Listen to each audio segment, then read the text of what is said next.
Relationship expert Dr. Laura Berman discusses the romance advice once again going viral. The 2-2-2 date rule. The guidance says committed couples should go on a date once every 2 weeks. Spend a weekend away every 2 months and take a week-long vacation every 2 years. So the 2-2-2 rule, basically it's almost like why we created the keys. Yeah. Little reminders of what you should be doing in order to apply to your everyday life. And the 2-2-2 rule is one for your relationship.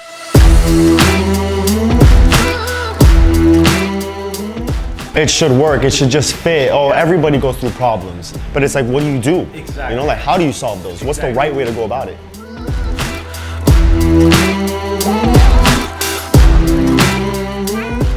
Who are you? What do you want to do in life? Who do you want to become? Your goals, your aspirations, your dreams. What makes you you?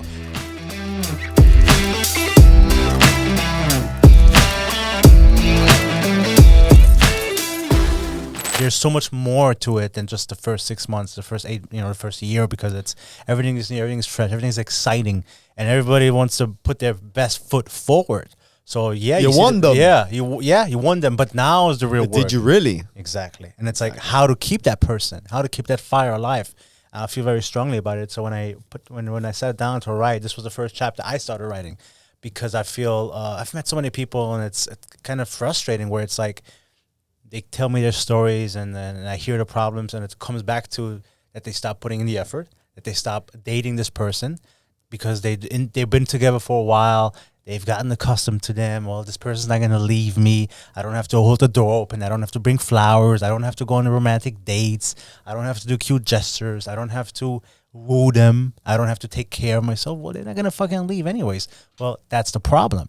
And so don't stop dating each other. I think it's a key point to any healthy relationship, marriage, partnership. Tell me if you're in this situation, or if you know someone that is, okay? And I'm saying this because I had one of my buddies that was in this situation. Okay. He was dating this girl, and he telling me, he showed me pictures. I'm like, oh, she's a very pretty girl. Like, I'm super proud of you, all these things. They had gotten married. They were together for a few years. They didn't have kids together, but they had their own kids from previous marriages, right? Okay. But they were married. And then he said that he just started being lazy. He just said, well, I thought I had it all. We had bought a house together. I had my kids. She had hers. We didn't really care about having kids, but if it did happen, that was great. We would kind of go into that journey. But then, I thought I had it all. So, I would just go home. I'd sit on the couch and drink a couple of beers, and then the next day, whatever. And then I noticed that we were getting distant from one another, that we weren't really talking as much. We stopped going out on dates, and they eventually divorced. They got a divorce, and they split up, and they had to sell the house, and all because they stopped dating each other. Yeah. And he even said it himself. He goes, I thought I made it, because I had the good job. I had my own children, and I had my wife, and I had a house. Like, I guess this is the dream. Like, now I'm coasting. You're not. If anything, that's kind of where the next chapter begins in your life, and that's with your significant other. But that requires effort, which is what we talked about earlier in the chapter. It goes to show you how everything ties into each other. It's Exactly. like effort with yourself, effort with meeting people, effort with keeping people in your life and keeping them happy, keeping yourself happy, And so it's funny how we keep coming back to it, but it is so important, effort, and also everything kind of ties into each other. People, they stop trying, and it's kind of frustrating because you have all the answers. You have everything that it takes to keep this person. You just don't know how to apply it. It's like, you meet them, you open the door, you do all these nice things, and it's like, tried. Yeah, you tried. Why? Because, I wanted them to like me. I wanted them to fall in love with me. Okay, now they fell in love with you. So what now? He can stop doing everything? All right. Yeah. Made it. That's nonsense. But how selfish is that too? It's like, well, that's not what they signed up. That's not what you signed up. And big aspect of it is as well, and I wrote this as well, it's also your health, your fitness, right? People, when they're single, they love to look their best, right? Oh, I'm single, and I want to go to the gym, I want to look good, I meet somebody, shoot, we're both attractive. What happens a year, 2 years later? They stop going to the gym, they stop working out, they stop eating right, they stop taking care of themselves, and it's like, well, why are you doing this? Oh, I'm in a relationship, They're supposed to accept me for who I am. I don't have anyone to impress anymore. I already have a girlfriend, a wife, and stuff. Like, for what? What's the point? And it's like, how fucked up is that? It's like they're in your living room those are the people that you want to keep impressing. You want to keep them on their toes. You want to keep that fire alive. You want to keep them interested. Remember that when you started dating this person, you were a version of yourself, and the goal is to always develop, to grow, to learn, to be better than you were the day before. So why not keep up with your health? Why not keep up with, your career, with your relationship, with your significant other? Like you said, one part of it is, yeah, I won them, but then it's like, it's the effort of every day, always trying to nurture them and make them feel like, hey man, I won you, but every day I want to continue to win you. I want to continue winning you, and that requires effort. But it all ties into starting from within yourself, and just like you said, your health. And when you say, because we've had the conversation before where it's like, oh, if they gain weight, and then they should love you for who they are, and then they should be happy because it's still me. But then just so happens that then when they break up, they want to have this. Let me get back into the gym. Yeah, the glow up. Where was that effort when you were in it? And then everyone always says, no, but you don't know what they were going through in the relationship, and the physical abuse, and the time, or the mental, and all these things. It requires work. Dude, you're in control. Yeah. You have the choice to go to the gym. You have the choice to exercise. And this isn't even about a physical thing, although it's very important, because you do want to look your best for your partner, because when you guys started dating, you may have looked your best. Why let yourself go now? But it's also a longevity thing. Like, you want to make sure that you're healthy in the long run. If you choose to have children, for your kids too, not just for your partner, but for your family, for your whole family. And it's not even just because your children as they're growing up, but then let's say when, for example, me, I'm 30 now. But during my 20s, like, I was almost like distant with my parents. I'm like, they're just annoying because they still saw me as a kid. And I don't understand it now because I don't have children. I feel like maybe once the day that I do, I'll be like, oh my God, they're always going to be my children. I'm always going to see them as little kids. But eventually they grow older. So now that I'm a little older, I almost look at them like, damn, they're a lot older too. Yeah. I don't have that much time like I wish I had. So then think about it. And it's not like I'm talking shit about them because it's like, oh, they should have exercised. But, they had their own kind of ailments, and, they're sick, they're older, and they did a lot for me. And I'm very appreciative about them. But my goal is I want to make sure that by the time I'm maybe 60 or 70 years old, I'm not expecting to be a CrossFit athlete yet. Yeah. But I want to make sure that when I probably bend down to pick something up, I'm able to. Maybe that I can walk up a couple stairs and not be completely out of breath. Yeah. Whereas my children probably have grandchildren, that I can still pick them up. Play around with them. Simple things. Not that I'm trying to, do bar muscle ups, but I just want to make sure that I can just live a healthy life as long as I can. And you do that not only for your partner, your significant other, you're not only doing that for the family that's around you, but you do it for yourself. For sure. So important. And it's like when you learn to be with somebody and you keep putting in effort, that's when you surpass the traditional level of a relationship. You it's so much more intimate. It's so much more kindness and love. There's a special bond that you share with somebody when you keep trying. You keep creating more and more ways to bond with this person.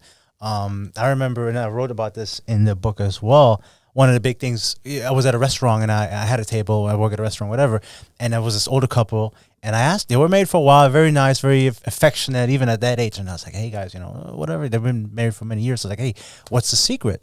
I love to pick people's brains and get people's ideas. And they're like, for us, the secret was date nights.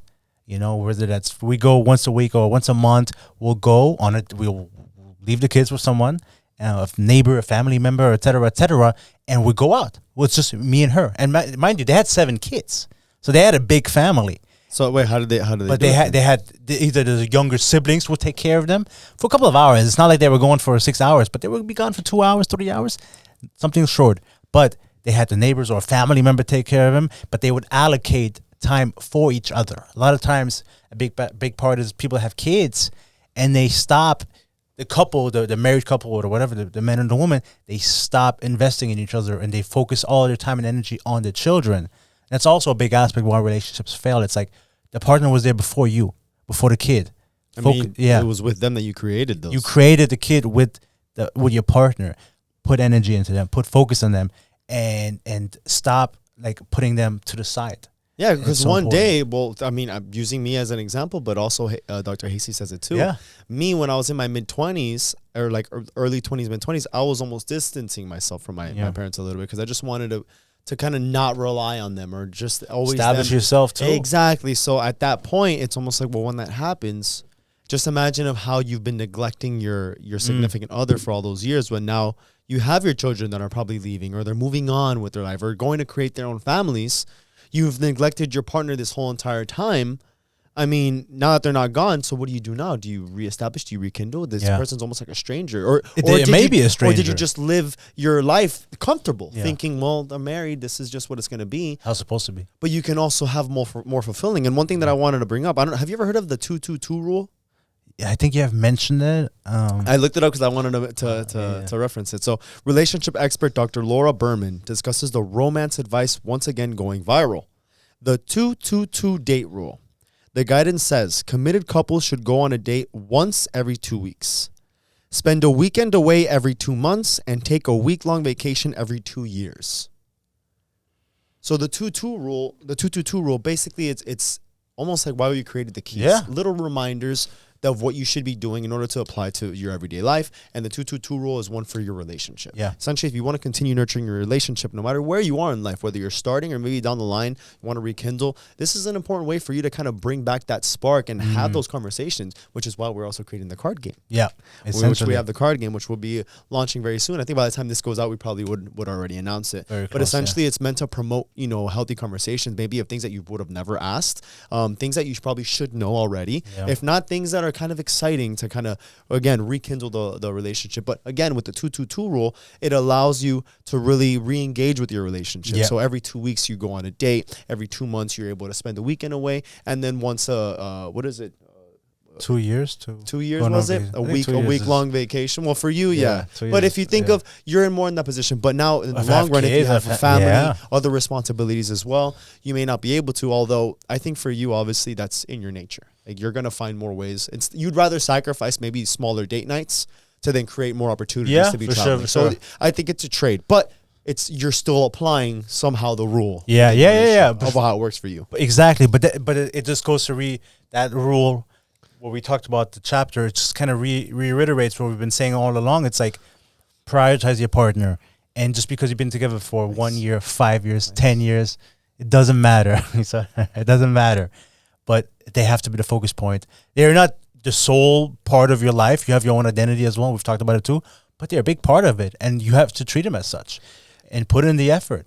It's funny because we always say, you are.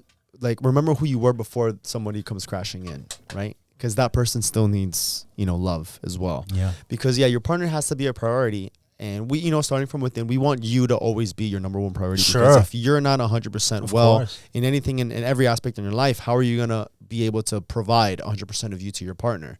And then that's where it comes in, like, 50-50, 100-0, whatever it is, where you kind of are slacking, they'll pick up that slack and vice versa. And that's the whole reason why you create that. But when you find someone that really almost feels like you feel completed, that's almost an extension of you. So when you also do have them as a priority, because when it's all said and done, whether your kids leave, you never have kids, whether any obstacles, you come home and you go to sleep next to this person, why would you not want that person by your side to feel like a priority in your life? They're your support system. They've got your back. They're standing there side by side with whatever obstacles you have in your life. If you're down, they pick you up, and vice versa. It requires constant nurturing for them to feel that. They're not just going to know that because in life happens. Sometimes, we get caught up with stress, whether it's work, like what a family, maybe your mother, she's been having some. So just imagine, I don't know how it's affected you and your relationship. I don't believe it has, but I could probably imagine how maybe you've gone through some moments that you're like, fuck. Like almost like, what can I do? I wish I could do more. And then you probably have, Claudia here to be like, at least she's there. Yeah, 100%. She's just there. But she feels the love enough in your relationship for her to be like, man, I want to be there for my man. Yeah. And that's kind of why you want to make your partner a priority, for them to constantly always feel like you're there for them. Oh, 100%. And just to kind of piggyback off what you were saying, I remember when I first found out that the health condition of my mom, I remember where it was exactly, and I had called, I texted Claudia off. I didn't call her because I really felt profoundly sad, and I had told her, texted her, and she dropped everything, and she came over because she just wanted to be with me because she knew how devastated I was at the moment.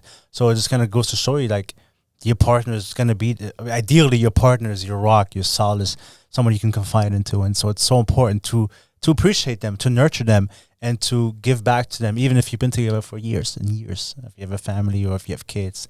But your partner should be a focus point of your relationship and of your life. Absolutely. And the other day, you know, it's funny because you were on vacation with Claudia for God knows how long, and, you know, Christina was also gone for a week with her family.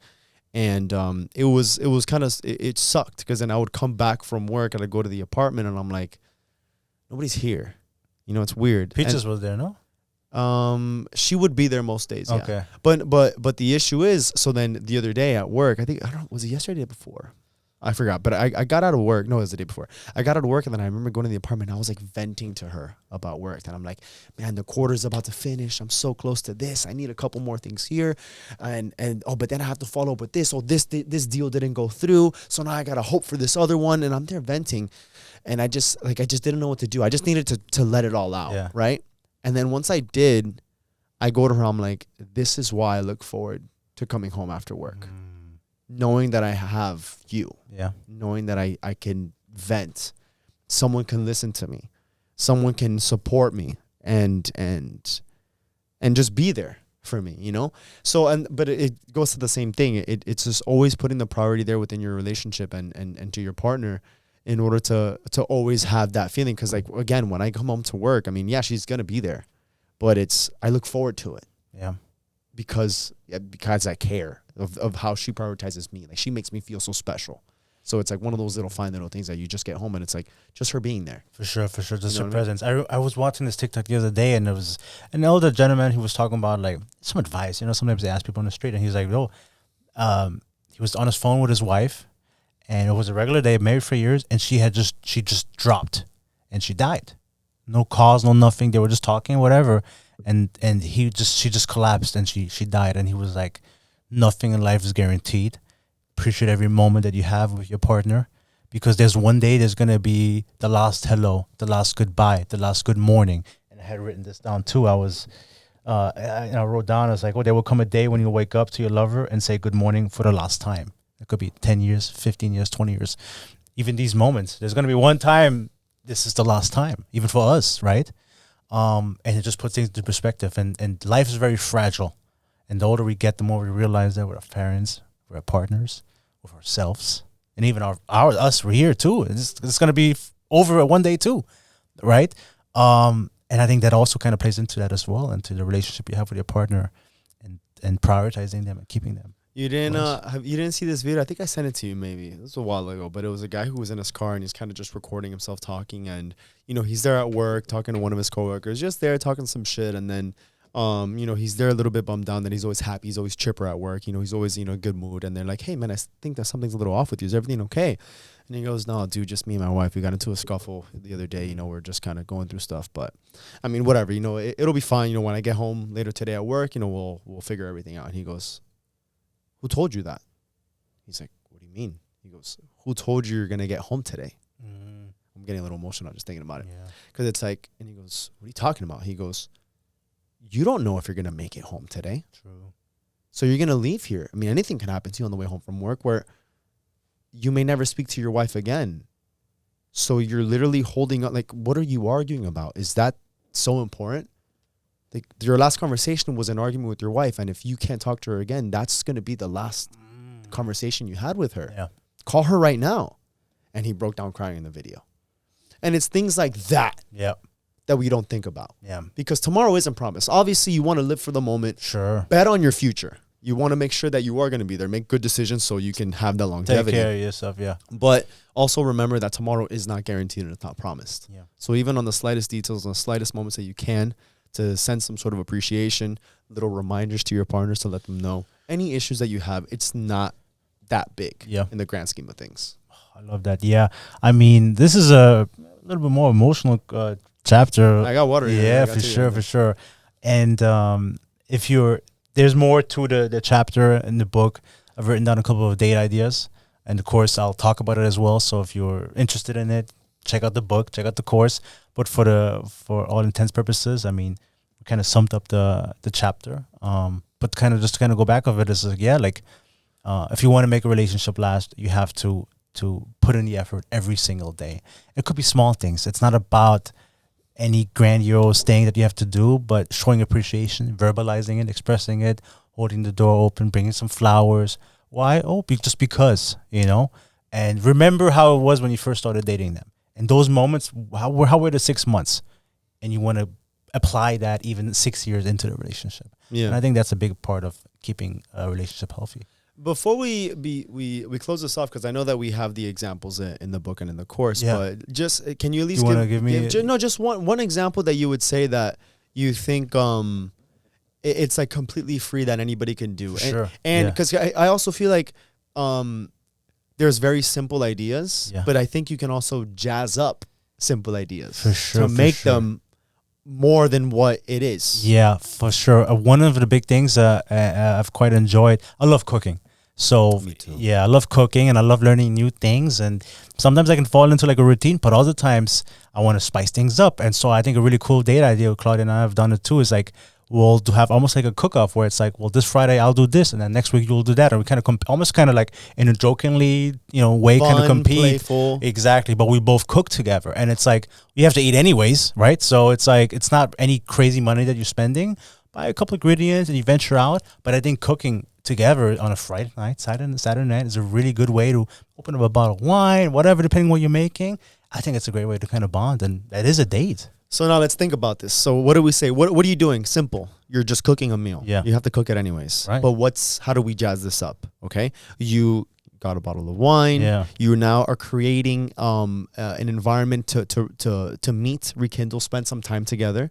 Also eating, fooding. And if it's a new dish that you've never made, maybe I buy a nice little piece of steak, and then now I'm tasting this. Who am I tasting this with? With my partner. A new experience, a new bonding together. Wow, this tastes really good. A recipe that we found. And well, it's not so much just about the cooking and kind of discovering something new when you're eating, but it's the fact that you're also learning something new as well with your partner. Exactly. It's not so much of like, oh, we discovered this food, but it's like we now learned how to cook this together as well.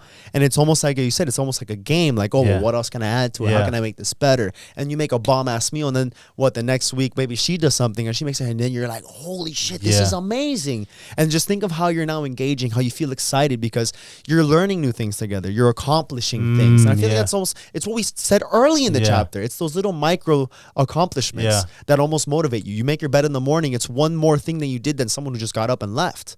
It's that one little accomplishment that you did is now sets the tone of like, oh, what else can I do? So now you're cooking something, you develop something brand new, you learn something together, you educated, you were able to enjoy the meal and share that with your partner. You created a whole date night when the whole new experience. What did we do? We just cooked. Yeah. But look at what we created from cooking. From just a couple of ingredients and a couple of products that they don't have to break the bank. Also, now when you're cooking, you can talk about certain things. You don't have your phone in front of you. You don't have a TV in front of you.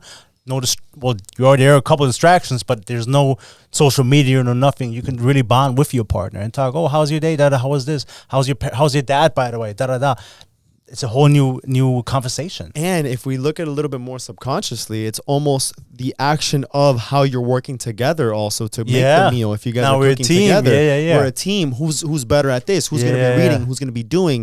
Maybe you find yourself that you don't want to read that much, so she's going to, or maybe you do want to read. Hey, look, I'm reading the instructions while you're maybe chopping something, and she's there fucking with the fire cooking, putting shit in the oven. So how's now the teamwork? How's the dynamic that you guys work well together? And especially, let's say you don't have kids. If you don't have kids, those are some skill sets that you're gonna increase and you're gonna create, because one day you do have kids, then you do have to co-parent. You do have to, you do this, I do that. What are you good at? What are you better at? And it's like you communicating effectively with your partner is a skill set that you can learn while just cooking a dinner. And the beautiful part is that when maybe you do have kids, now your kids are seeing how you and your partner work together to cook meals. Now they're seeing what a healthy relationship and a healthy marriage should look like. How mom and dad love each other, how they work together, how they're able to create things together. And as well as also eating a good meal, which instead of you probably eating the same thing that your parents don't know how to cook, always eating out, ordering food, bringing in McDonald's, pizzas, whatever, you're now opening to like, man, I'm having all these things where one day you can teach your children to cook all these meals, Yep. and then they're going to be able to create the same memories that Educate you're them. doing Yeah, with yeah. your significant other. It's such a great way of doing this. I like this chapter. This was cool. Yeah, you like this, right? This was I cool. told you we should have done it. I'm glad we did. But yeah, this is just one of the many examples. I think I had 5 in the book, in the course. But in the course, obviously, I'm talking about it more in depth, kind of like we did here. And then in the course, you can write. It's very detailed. But for this recording, for this episode, I think this was a good dive into the chapter. And this is why effort is important. Yeah. Because we turned one simple idea that has to be done Yeah. into a full-blown kind of creative environment, Yeah. and routine. And a lot of people, they dread cooking. But if you do it right, It's fun it's now. fun. And if you work in as a team, it's not like, I got to wash all these dishes. It's like, well, you do this, I do that. You wash as you cook. When you're cooking, you do it. It's a whole experience. Because it's no longer a task. It's no longer it's a an chore. activity. It's not a chore either. It's an activity now. Yeah, it is. It's a journey. Shit. I love it. Clip that. Yeah. for sure. All right, ladies and gentlemen. So I hope you enjoyed this segment. I actually really did. Yeah.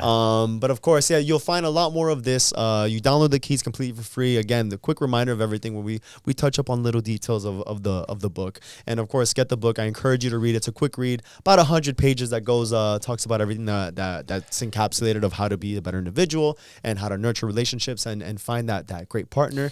And of course, sure. if you want something more in depth, that we go into details on as well to connect with us, where we're actually able to have a one-on-one conversation, give us some feedback, maybe talk about anything specific, that maybe little hurdles that you have in your life, outside of this book. That's what the course is all about, for us to really engage and really overcome those obstacles. Absolutely, for sure. And obviously, these episodes, obviously, we can only summarize so much. Obviously, the book and the course, the keys, there's a lot more to it. But this is a good way to kind of like arouse your curiosity. And a lot of new exciting things are happening. A card game that we can pretty much is going to soon come out with. We're taking on virtual calls if you guys are interested in. A lot of people, they send us DMs all the time. If you have questions, there's so much stuff going on the website. You can find everything. Absolutely. Breakup.com. Indeed. With that being said, Thank you so much, guys. Ciao. peace.